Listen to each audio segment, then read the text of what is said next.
Hello everyone, welcome to Phone Transformer, the channel where you can learn how to make the most of your smartphone. In today's video, I'm going to show you how to clear suggested reels on Instagram.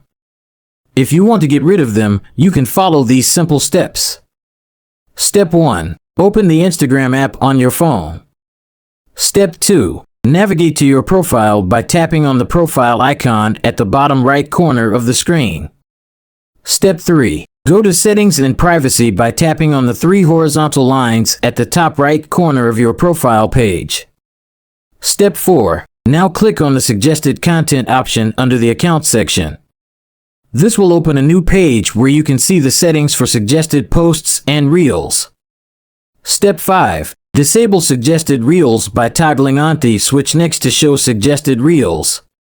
This will stop Instagram from showing you reels from accounts that you don't follow. And that's it.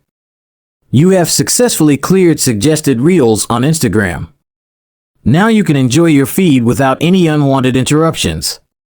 I hope you found this video helpful and informative.